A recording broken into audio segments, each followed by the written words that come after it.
revolves around lunar helium-3. Each event examines a different implication of helium-3. For example, in December at our inaugural event, we discussed the value proposition of returning back to the moon. Is it going to be for a cost center, such as the Artemis program, or a revenue generator, such as resource like helium-3? And so together, our series asked the question whether helium-3 will enable a future moon to Earth-based economy. So many people on this event today, some people have a background in science, some people don't. Some people are experts in fusion or quantum, and some are just interested in space and green energy. So to level set, we have a few slides to get everybody on the same sheet of music. Helium-3 is an isotope of helium with very special use cases on Earth, which we'll talk about. On Earth, it's manufactured in some respects as decay of tritium from nuclear weapons, such as during the Cold War. It cannot be manufactured at scale on Earth, and our estimated supply, for example, in the United States is less than 5 kilos, and it's similar with minimal supply across the globe. It mainly comes from the sun. It travels with the solar wind, and on Earth, it's captured by our atmosphere. So there's very little on the ground on Earth due to that effect. On the moon, it's been baked because there's no atmosphere into the ground for billions of years. The difficult part about it is the concentration of the moon is about 1 to 15 parts per billion, somewhere in that range. So stay tuned to some of our future series to discuss how to extract helium-3 using a lunar technique and not an Earth-based mining technique. Now, the good news is there's a wild estimate of 1 million tons of helium-3 on the surface of the moon. That could be 100,000 tons. It could be 2 million tons. There's a lot of it on the moon to power fusion and other issues for the future. So helium-3 has some demand. There are existing use cases such as cryogenics, and most important, most likely, is neutron bomb detection or nuclear bomb detection for border security. The problem is we're running out of helium-3, so there are workaround solutions being used now for these existing use cases. In the future, we'll be looking at much larger volumes of helium-3 needed for nuclear fusion and quantum computing. The interesting thing about nuclear fusion, which we explored last month, there are two optional fuel sources. The one that people are using now is tritium, and the alternative, if they can get it, would be helium-3. The take-home message here, which is really important, the only scalable green energy source across the globe would be fusion with helium-3. So go back if you want and look at our videotapes on our website about that topic. We'll be rediscussing that in the future. And then quantum computing today, we'll be discussing how important it is to be used as a coolant for high-speed computation and its importance in national security. So those are the use cases, but the use cases to go to the moon would not matter if the price of helium-3 was like $1. So the current price of helium-3 is about $30,000 a gram. That's actually less than tritium for nuclear fusion. That price may go up or down, but that's in today's dollars. That's $30 billion per ton. If you look at the future use cases, if fusion goes across the globe and is being fueled by helium-3, the total addressable market is about 570 metric tons per year in the future. That's $17 trillion worth of revenue. That's enough revenue to overcome the cost of going to the moon and back. On the quantum side, you need markedly less helium-3. We had made a back-end estimate of how many quantum computers there might be in 15 years, how much helium-3 they would need, and that comes out to about 4 metric tons. And that's a wilder guess, but it's still in the billions of dollars worth of revenue for quantum. We are starting here because for more than 60 years, the moon has been a cost center. Many people may or may not know there's been approximately 8 countries that have sent landers or orbiters to the moon, and that's all been governmental funding by those different countries and their partners. Helium-3, we believe, is the only resource that is tied to extraction on the moon. There's no other resource on the moon. There's titanium, gold, copper, all sorts of other resources, but it's too expensive to go there to extract them to bring back to Earth.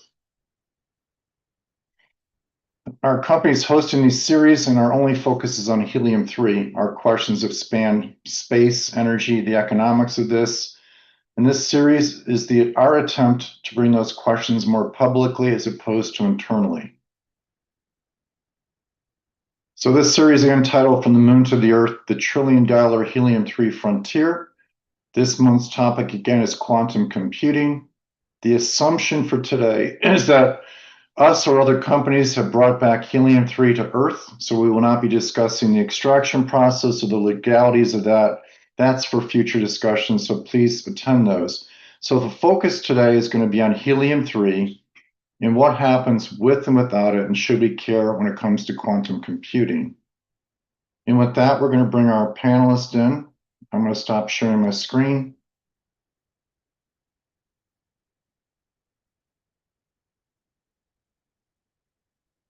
And I'm going to turn it over to Drew to ask the first sets of questions here.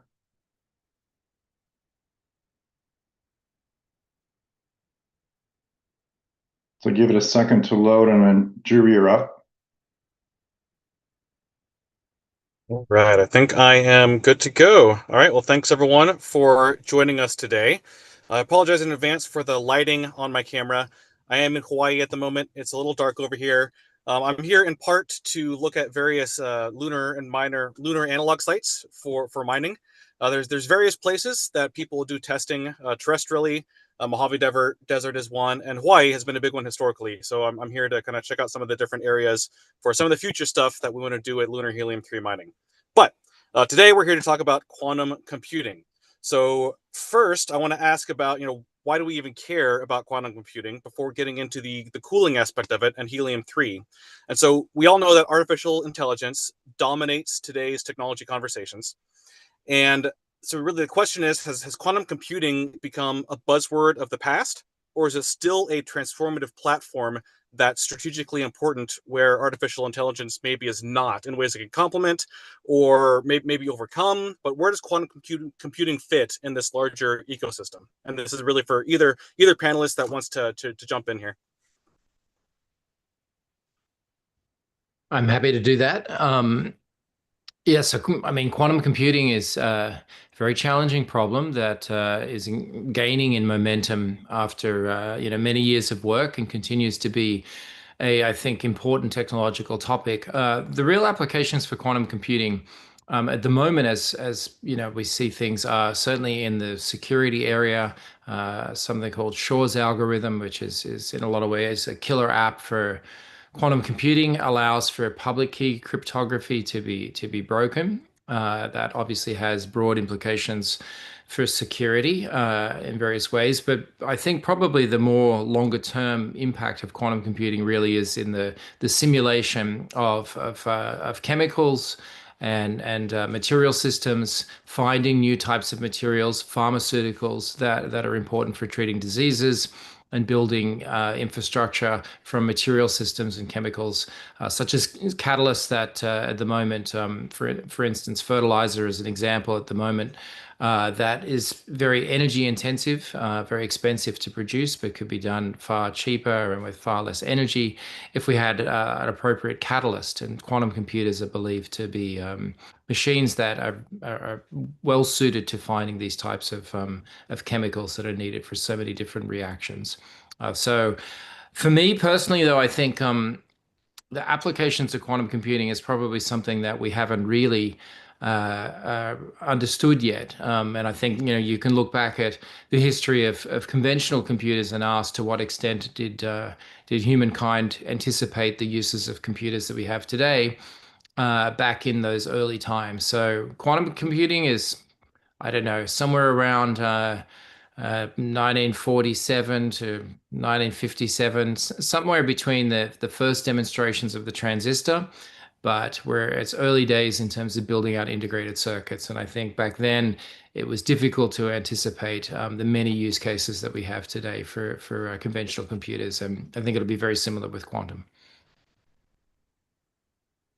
Yeah, we've kind of seen how artificial intelligence is changing the world.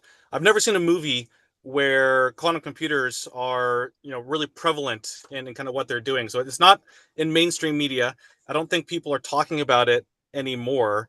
So what is it about quantum computers that changes people's maybe people's everyday's life? Is it going to cure cancer? Is there anything else that just the normal person can see out of what quantum computing can really bring?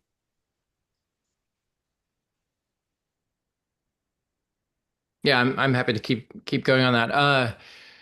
So I think, the intersection between artificial intelligence and quantum is one that's evolving, and one that we're really still, I think, exploring at this point in time. There are definite use cases where what you might call, the kind of conventional AI approaches that we're seeing disrupt so many areas of industry will also have impact in quantum computing research. But I think the most exciting opportunities are really, in some ways, to ask the question, how would I train an AI model to develop an intuition of quantum mechanics? And quantum mechanics is the underlying physics of reality. It is the physics that governs, everything from our technologies through to many natural phenomena. And so if I wanted to build an AI model that had been trained with data that really captured the phenomena of quantum mechanics, how would I do that? And so one potential opportunity for how that might work is that a quantum computer, in fact, could be used to generate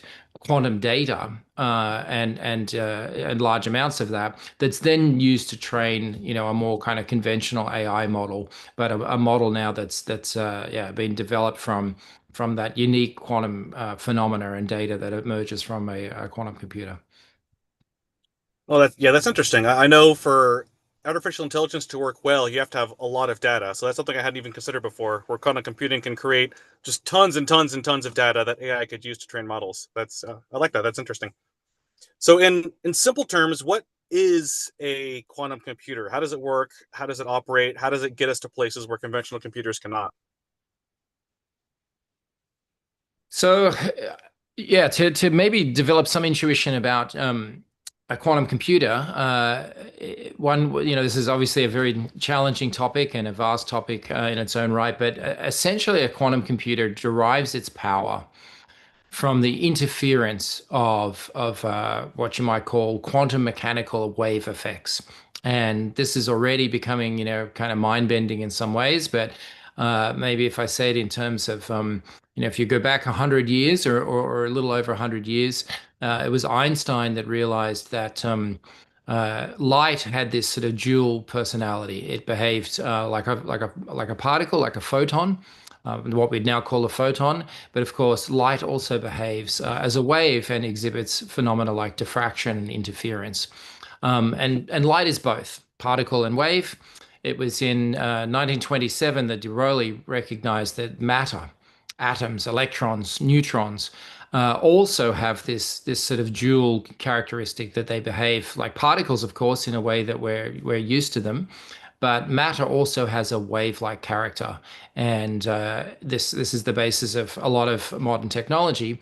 A quantum computer is actually using that wave-like character of matter or light to do interference. And when you're kind of building a quantum algorithm, the name of the game is to effectively create a scenario where the answer that you're looking for from your quantum algorithm emerges from the constructive interference of many of the inputs, and all of the wrong answers effectively cancel one another out from the destructive interference of the wave-like aspect of quantum mechanics. So it's an interference machine. If what I just said sounds a little familiar to people that are maybe historically familiar with analog computing, then that's absolutely right. This is very similar to sort of the analog computing of the 1970s, 1960s, and so on.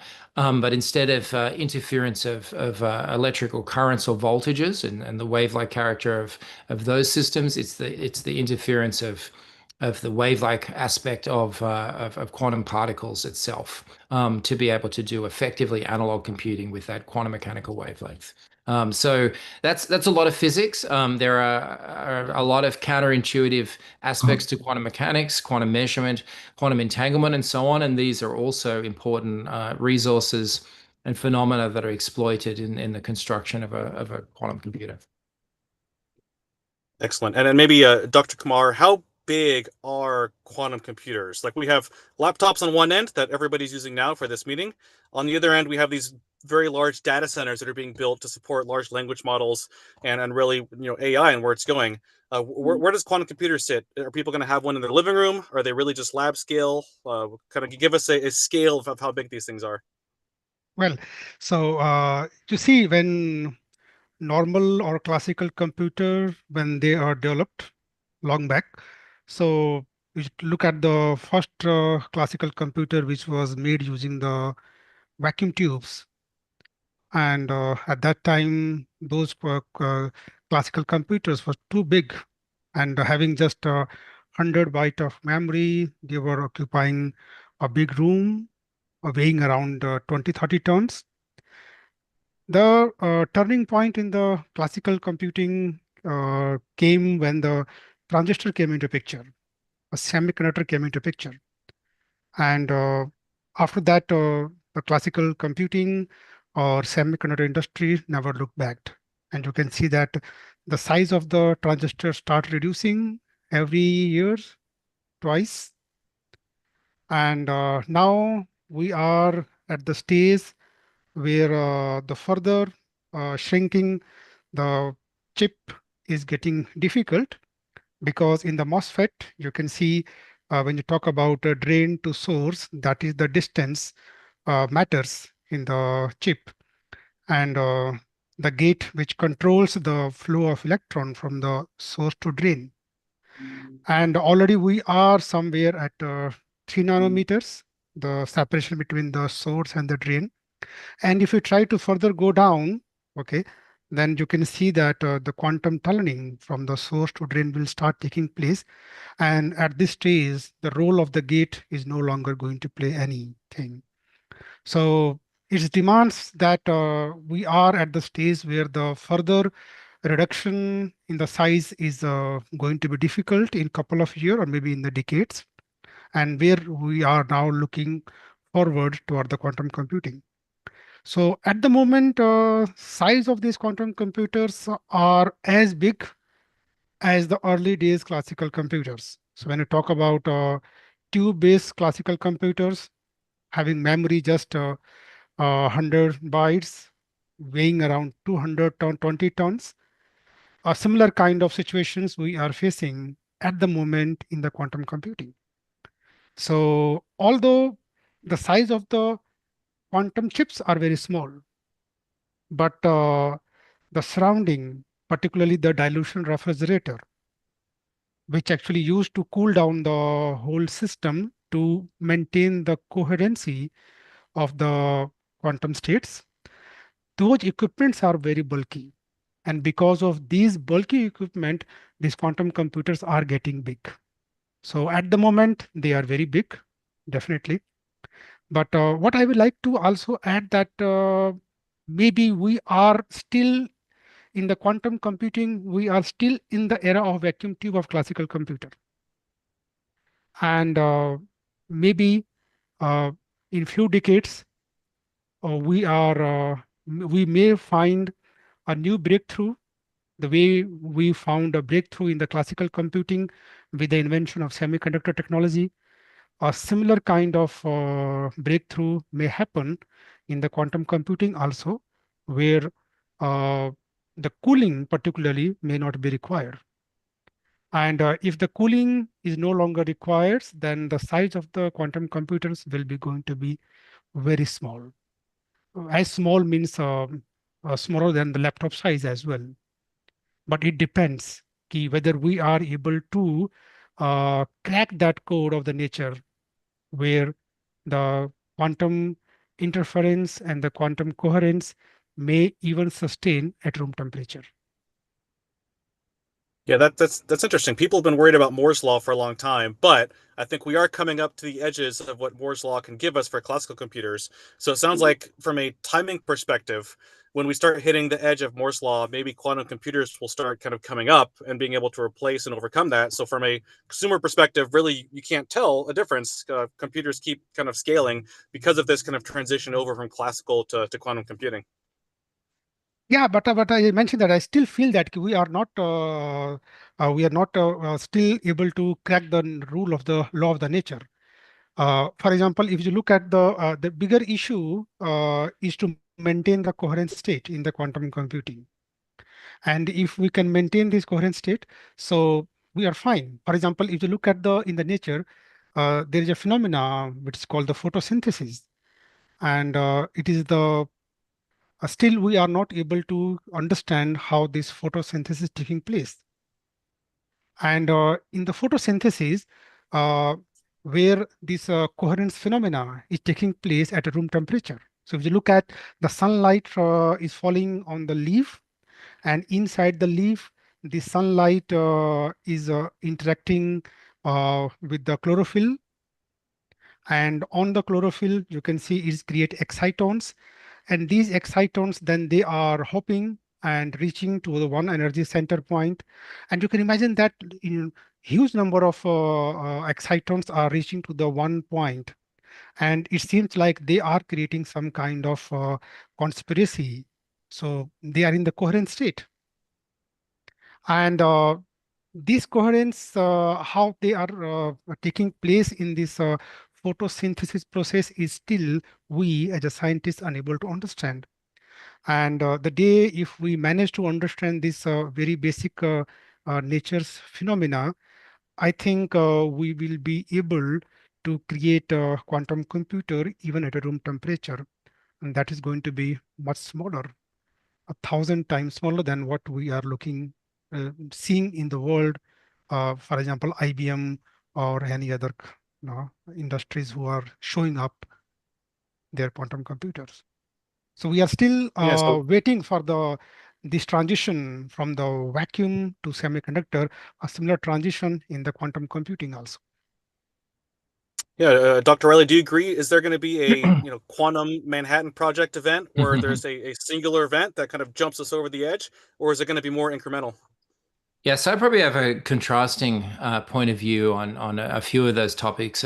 Just to go back a little bit there, I don't think that conventional, classical computing will ever go away, and there will be a transition to quantum. In fact, quantum computing's often misunderstood as being some sort of all-powerful computer that will do all of your computational workloads in some, as if it were some sort of modern extrapolation of the way we use computers today. But the use cases for quantum, as I said, at the moment are actually pretty narrow, and I think we will continue to have conventional classical computers working in tandem in some heterogeneous compute platform, as you have GPUs today, CPUs, TPUs, where we see analog accelerators, neuromorphic systems.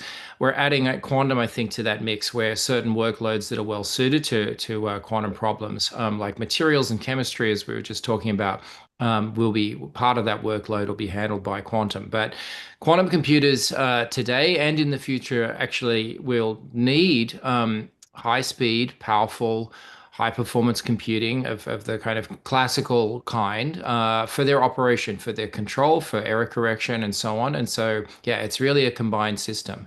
My personal opinion in terms of the possibility of room temperature or even higher temperature operation, there are certain regimes for sure where that is possible. And in fact, one of the leading platforms in quantum computing at the moment, neutral atoms, is largely at room temperature, but it is the exception. All of the other mainstream physical platforms that people are pursuing for quantum computing, whether it's superconducting qubits that you see at IBM, at Google, at AWS, spin qubits that you see at companies like Intel and many startups, particularly here in Australia, trapped ions and photons, all are leveraging extensive cryogenic apparatus. And that, I think, is in some ways a technological driver or a technological limitation of where we are today. But I think also when you really unpack the underlying physics there, it's hard for me to imagine, with as I said, some exceptions, but for the mainstream approaches, that those will ever really have utility at higher temperatures. And in fact, obviously, if it was possible to build a machine at room temperature or higher temperatures, that's a worthy goal. Many people are working on that. And there are examples of prototype machines that are operating at higher temperatures, but there is a trade here. So operating is one thing. I think the key question is, what is the fidelity of your qubits, which is the building block of your quantum computer? What is the fidelity of your gate operations? What is the fidelity of your readout, your preparation? And I think when you start to put metrics like that, all of those metrics are degraded as a function of temperature. So, a demonstration and operation is one thing, or the possibility of, as we were just discussing, there are examples where you can see aspects of quantum mechanics, aspects of quantum coherence at room temperature. But I think that's a far step from saying that you have sufficient fidelity to really control and scale a quantum computer. For me, that's still very much the domain of low temperature physics. Yeah, so there's more than one way to make a quantum computer, as you were alluding to. So what are the different kinds of quantum computers, and why is cryogenics so important to reaching what we need to do?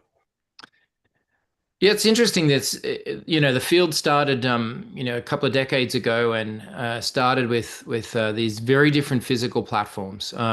And like classical conventional computing, we've kind of been born and raised in the decades of transistors, and we think that computers are built from transistors and silicon, and but of course you can build a machine that computes many different ways, from an abacus through to mechanical machines and so on. And similarly with quantum mechanics, there are various ways to leverage the underlying physics of quantum mechanics to be able to compute something. So if you go back to sort of 25 years ago, there were a variety of physical systems that people were leveraging and exploring as ways of tapping into quantum mechanics, and certainly single photons was one approach. Single electron and single nuclear spins has been something that is very interesting because it's in the solid state in condensed matter. Superconducting qubits, which leverage both obviously the lack of dissipation in superconducting materials, but also properties of superconducting junctions.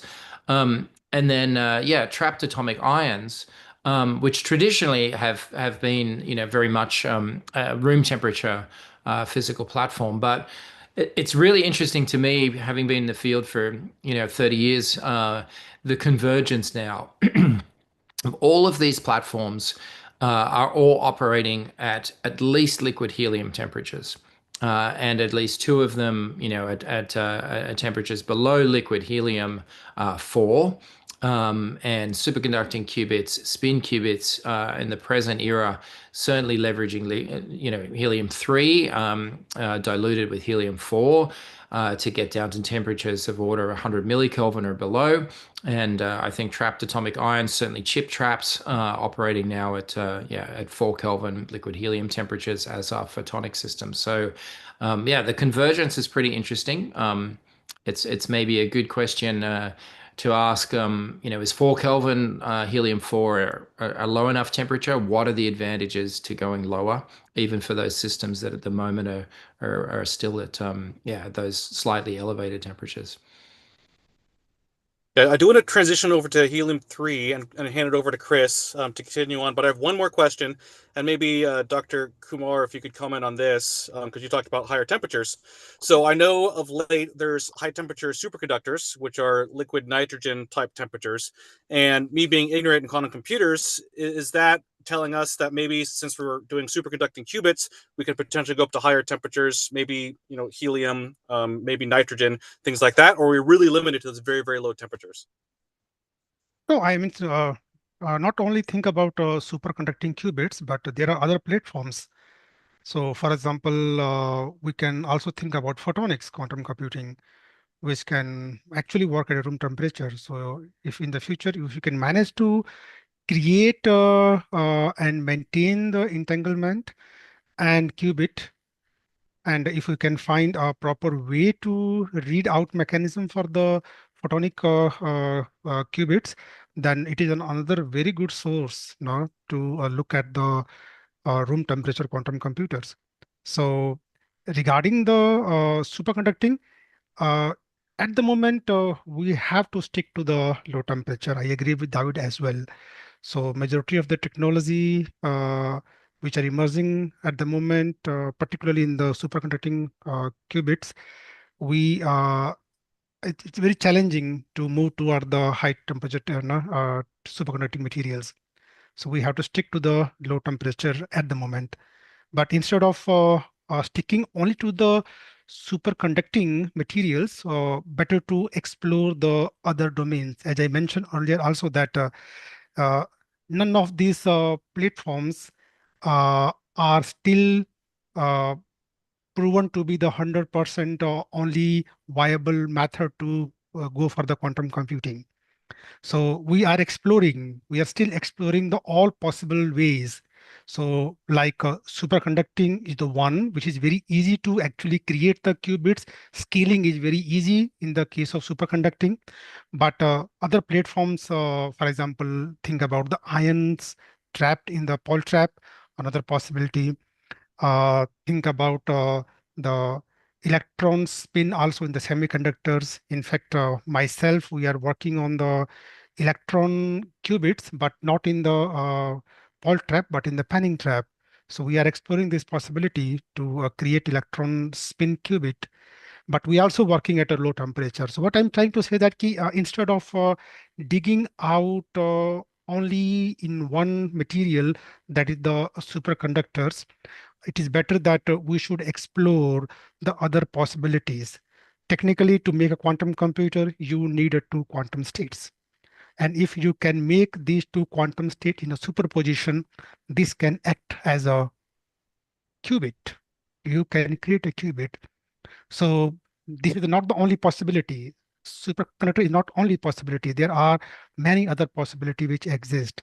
So I think this is the time at this moment when we are exploring the possibility. This is time to explore the all possible situations, all possible materials, which can maybe, as I mentioned, that maybe in the future we may find a suitable platform which actually resembling with the nature.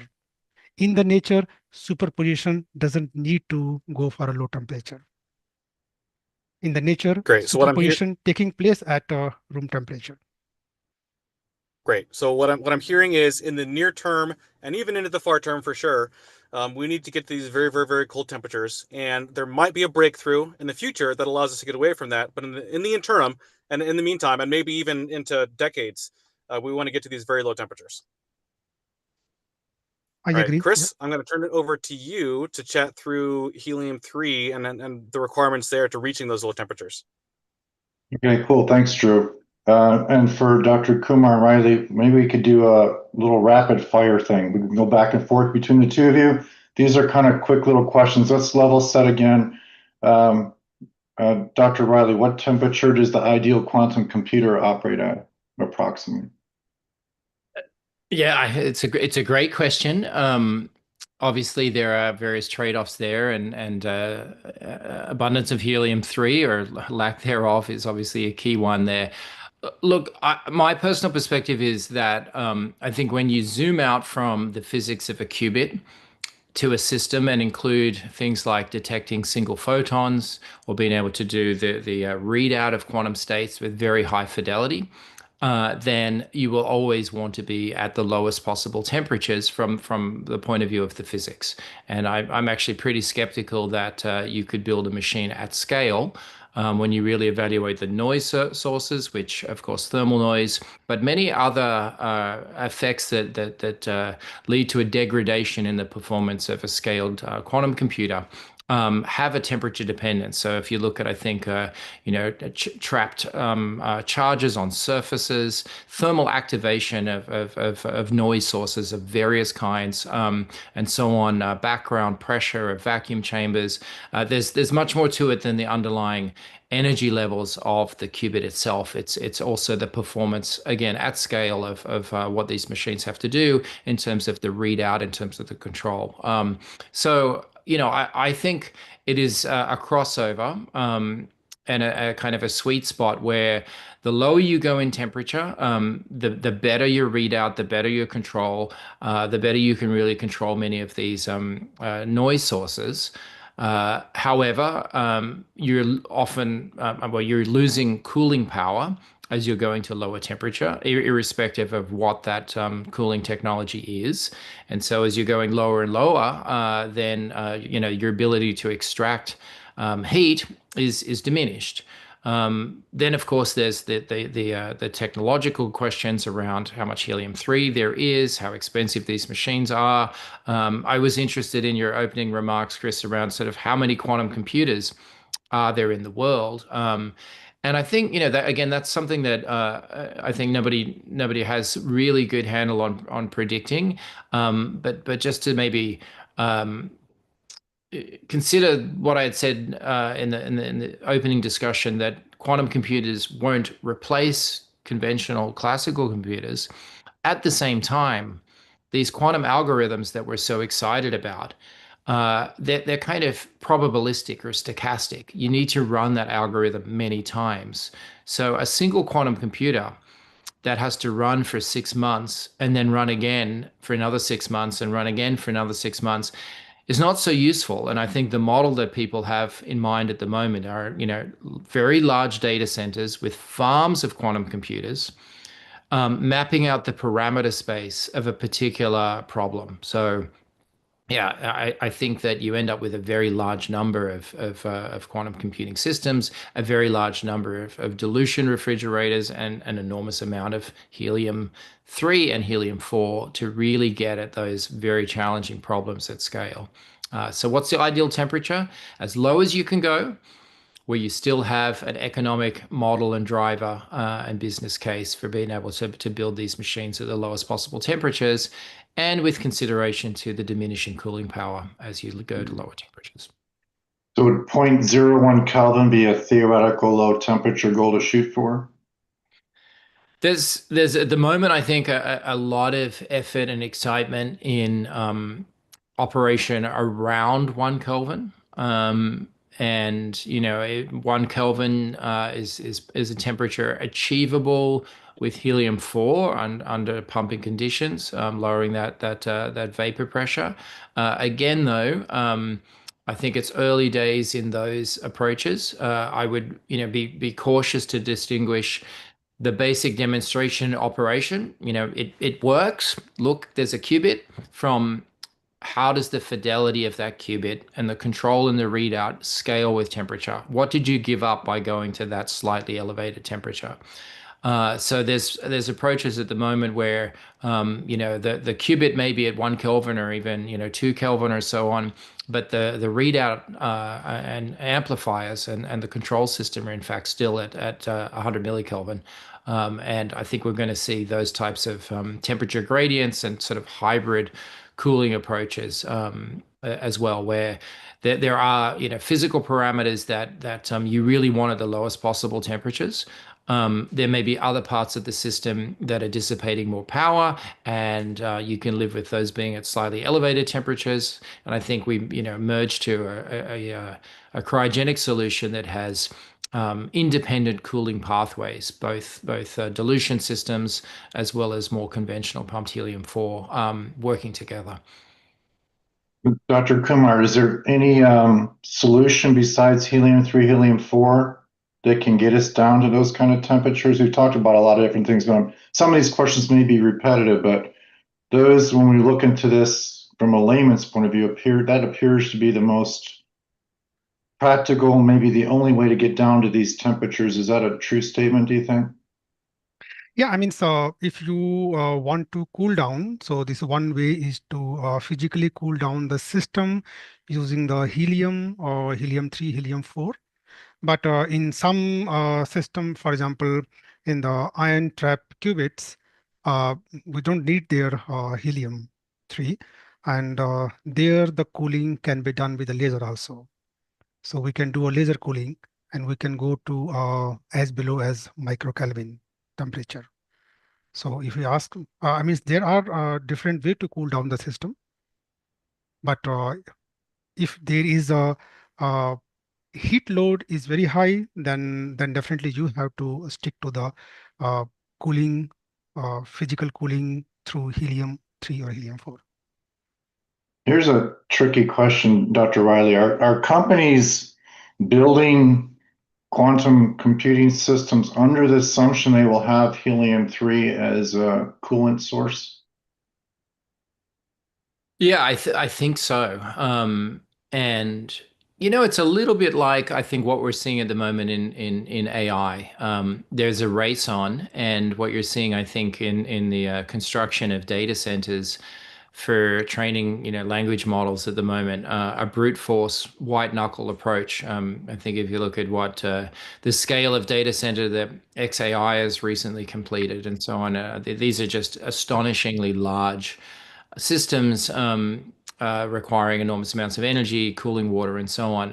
And the reason for that brute force approach is, whoever can build that large data center and run that many GPUs can train the biggest models, thereby kind of win the race. And then, having won the race, I think strategically you would assume that that's going to lead to a rethink in the underlying infrastructure. And I think similarly in quantum, what we're seeing is a brute force approach of just like get as many dilution refrigerators as you can, control as much as you can using conventional means, and then whoever sort of dominates and wins that maybe is in a position to start more of a R&D program to develop more efficient approaches.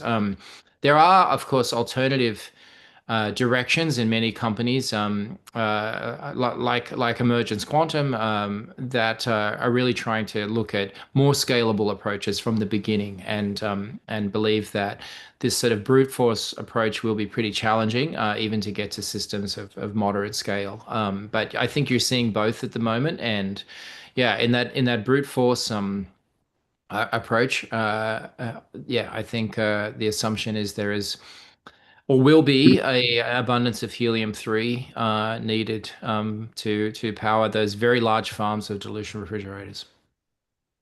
And Dr. Kumar, if they're making the assumption they're going to have helium-3 and across the globe the supply is almost gone, I see there's a major disconnect potentially there. Are they promising something that's just not going to be there? Do they know something we don't know? Because the supply from the breakdown of Cold War nuclear weapons, the supply, for example, in the US, we assume is under 5 kilos and it's dropping. So what's going on there? Are they lying, or is it going to happen? We just don't know how. Are they going to? So where do you see? There's something that doesn't make a lot of sense. People are building stuff. Are they assuming that they build it, it will come? I cannot comment on this part, what's going on inside. It is a very political question.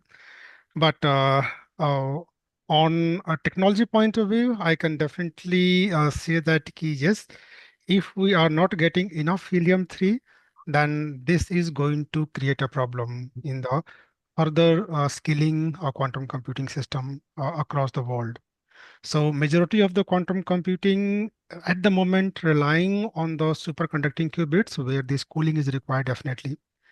And if any case, if because of the political or geopolitical situations, if we are not able to get this helium-3, we will be in trouble.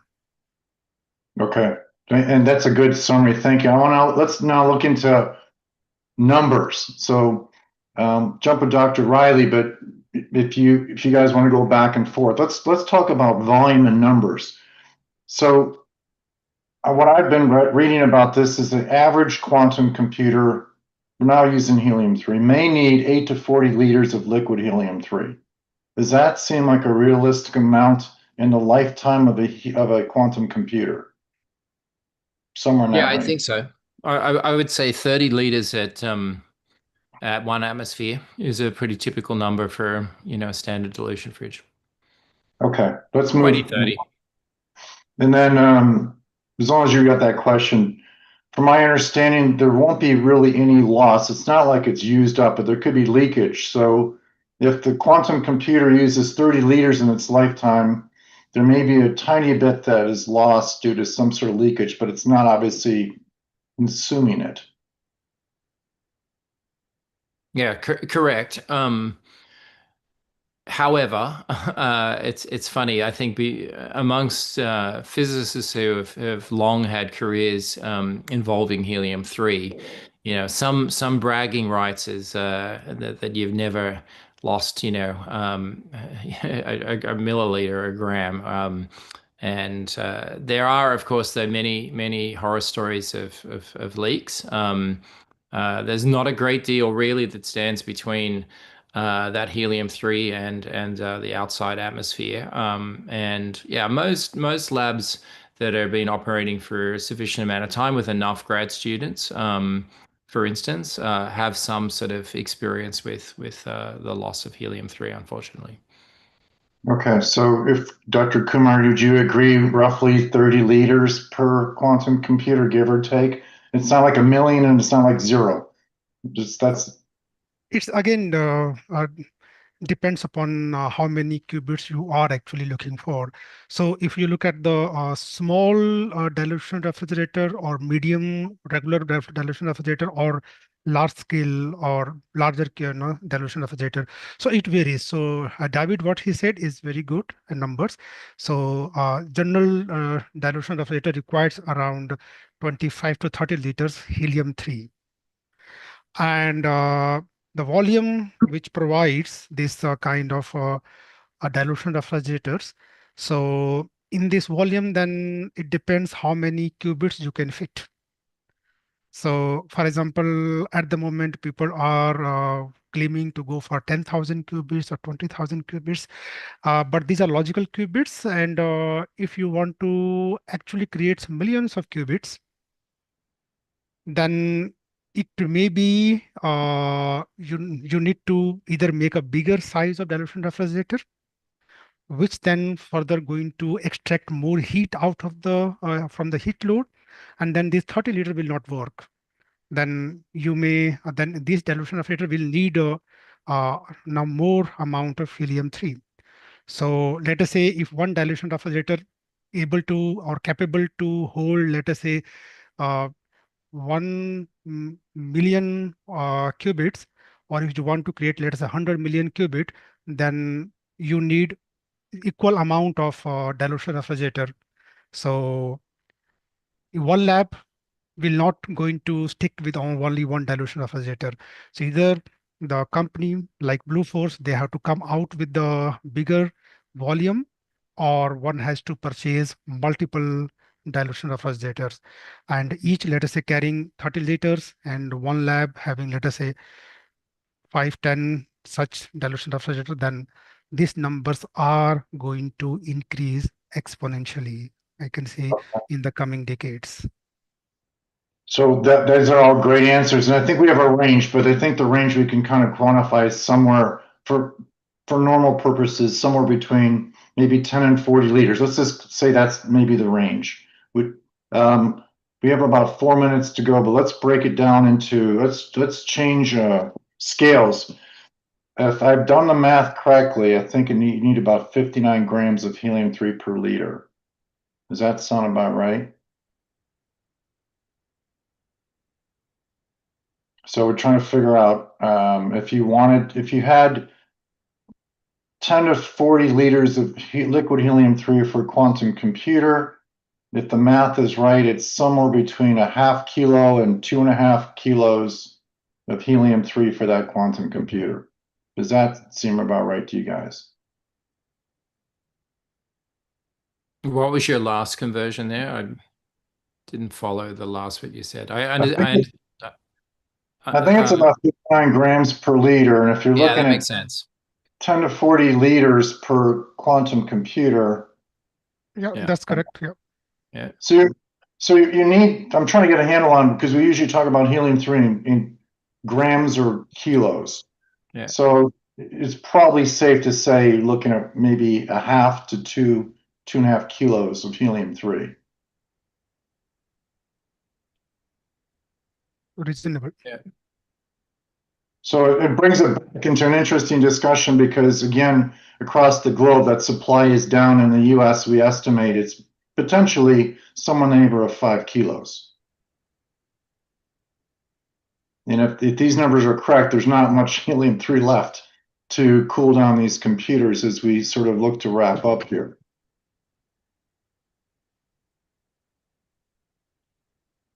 Yeah, that seems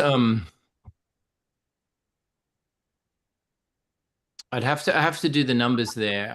And when you say 5 kilos is all that's left, that seems surprising to me, given the volume of production at the moment of dilution refrigerators and the cost of buying helium-3 from DOE.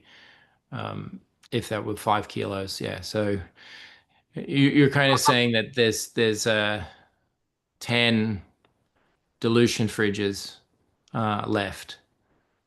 And there's some being, some by decay being produced. So I think the message there is we're quibbling now about the final details, but we're running out of it on Earth. It's really the supply's fairly low, the bottom line, and the quantum computers need a fair amount of it.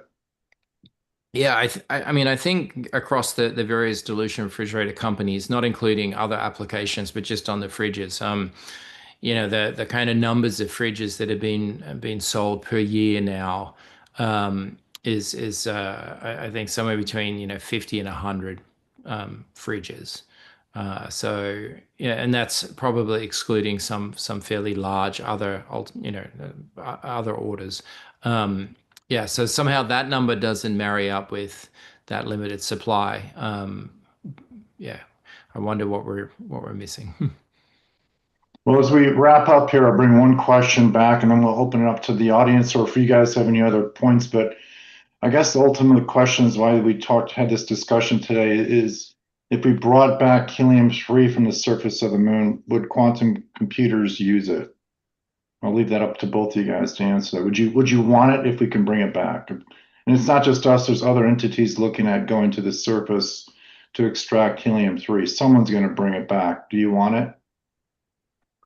So, I mean, my comment on that would be, obviously anything that can enable the supply of helium-3 to continue benefits not just quantum computing, but broadly the low temperature physics community, for which there are a range of other applications and phenomena that leverage helium-3. So the continued supply is one thing. Maybe another interesting question to ask, though, is in a world where helium-3 was abundant, what type of cooling paradigms open up? So now it's a question I think as to whether you could imagine mining the moon at such volume, but assuming that there's a pathway there, then I think it's the other part of the story is not just how we use helium-3 for cooling quantum computers today, but how might we use helium-3 for cooling scaled up machines if it were really abundant. And yeah, I can definitely imagine very different use cases there. Dr. Kumar, thoughts? If we had had a fairly good supply of helium-3, would you use it? Why not? That's a good answer. Okay, with that, let's go to the audience, and you guys can wrap up. There's two questions from the audience, or this one, and Drew, you can answer this one too. This one may or may not have to do with helium-3, but the first one's an interesting question because it's coming up in the lay literature. Do you see a move of large-scale data centers in orbit? Anybody want to take that one on? Yeah, I'm happy to comment on that. I mean, I think the potential there, that the driver, is obvious. That yeah, I mean, paired with the right kind of communication and transceiver systems, then having data centers in orbit obviously has certain benefits. The real challenge there is the cooling, and if we're talking about data centers with large GPUs of the kind we're filling data centers with today, then that's pretty significant power when you think about, the cutting edge GPUs are dissipating nearly, several hundred watts, if not getting close to a kilowatt now, per GPU. And so you have to get rid of that heat. That's difficult to do if you don't have convection. That is, there's a working fluid that I can use to exchange that heat, or conduction. But if we're really talking about something in orbit, then radiation is the only means of removing that heat, and that requires an enormous amount of surface area in order to be able to efficiently extract that kind of heat. So I think, the technologies considered for those types of approaches are very large sail kind of architectures and structures that are trailing behind, some satellite in orbit, or vapors that are effectively, sprayed out into space. A lot of, I think, the fundamental technology for radiative cooling at scale there at the moment doesn't really exist. But sure, look, if there were developments there, then that becomes pretty interesting. But again, pretty challenging to remove, megawatts of heat via radiative cooling alone. And thank you. We're almost out of time. That we're going to bring up data centers in one of our series in the future, talk about how you're going to power them. That's a completely different animal. There's another question, Dr. Kumar, if you could see it in the chat box, I put it in there for you. I'll read it because it's kind of complicated. We might have time to answer it in 30 seconds. Can you see it in the chat box, or I'll read it out loud? It's from Benjamin. The last one was from Steve. Thanks, Steve. And Steve, stay tuned for our data center discussions in the summer. Can you read out, please? Sure. When looking at the roadmaps for Millikan quantum cooling versus qubit manufacturing, do you think there's enough attention given to advancing qubit fabrication? Okay. I mean, yeah, this I can say it is a very strategic, important question. When you talk about solving cooling, then when you look at the actual meaning, okay, so most of the solid state qubits, when you look at, so the base temperature goes to around 5 millikelvin to 20 millikelvin. That is given by our dilution refrigerator easily. Electron temperature also goes around 20 to 100 millikelvin. Okay, and so if you look at the state of the fabrication by any platform, so in the case of superconducting, so IBM or Google, okay, so they are, I mean, their strength involves the mature thin film processing, wafer fabrication part, okay, but they also have a bottleneck. So the bottleneck, like they are stick to the two-level systems now, or material loss, which is because of the microwave interference with the material. They have junction variabilities. These are the bottlenecks which are already exist. When you look at the spin qubit, are similar like Intel or QTEX. So they are also going to have their own strength. They're going to have their own bottleneck. So similarly, trapped ions, I mean, it's IonQ or my institutes where we are working on the trapping electrons in the panning trap. We also have our strength. We also have bottleneck. So for example, in the normal IonQ quantum computing, the bottleneck is the laser stability. And also the scaling is not so easy as compared to the superconducting one. Similarly, when you look at the semiconductor spin qubit, so this is also very interesting, but they also need a refrigerator which can reach to 10 millikelvins. They also have their own advantages and disadvantages. So if I talk that key whether the fabrication roadmap going to log this cooling, okay, then my strict answer will be no. Okay. So fabrication is currently the dominant bottleneck, okay, in the most platforms. Talk about superconducting, talk about IonQs, talk about semiconductors, okay. In all this technology, the bottleneck is not the cooling. The bottleneck is actually the platforms or fabrication platforms. So Okay.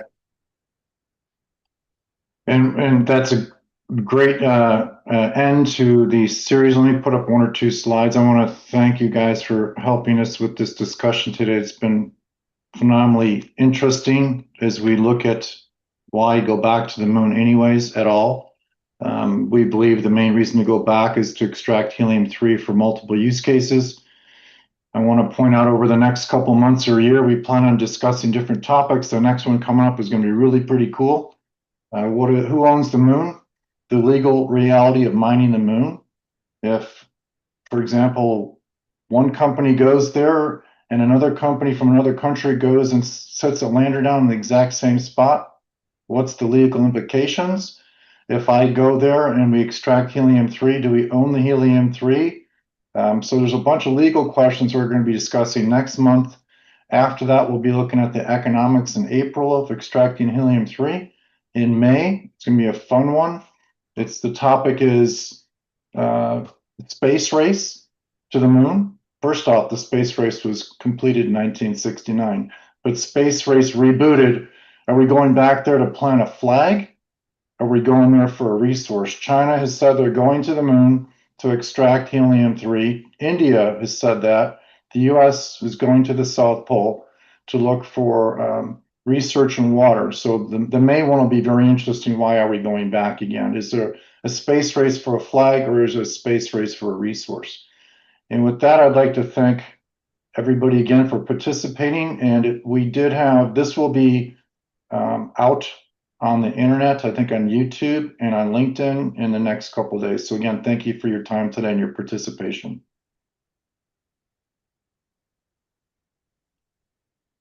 I think there's one more question, Krish, that what do you think about Large Hadron Collider cooling system based on helium-3 cooling system? Sure, I want to take a step at that if you don't mind hanging out for a minute or two. Yeah, feel free. Yeah, so answer is simple. I mean, so this Large Hadron Collider doesn't use helium-3, so we use only helium-4, which is abundant. Okay. If you have 1 more minute, Dr. Riley or anybody, here's one from Caleb. Caleb's contacted us through LinkedIn about this one. If there is, do you see a use case for data centers on the moon with or without helium-3? But do you see a use case for quantum computing data centers on the moon? It's an interesting question. Not obviously so, in that obviously the challenges of building that. There's the power source for that. There are options there that are pretty interesting. The cooling is the other side of it. With limited atmosphere, again, radiative cooling needs to take a fair amount of that heat. That in principle is possible. Obviously, you can tile out a fairly large area. Probably the largest bottleneck there is the bandwidth of your communications systems as well. So all of that data between that data center on the moon has to, presumably if the use of that data is on Earth, then yeah, you need a fairly large bandwidth uplink to be able to enable that as well. So yeah, no, not impossible. It's not obvious to me right now what the use case of doing that would be, as opposed to other more remote places on the Earth. But yeah, open-minded as to how that may evolve.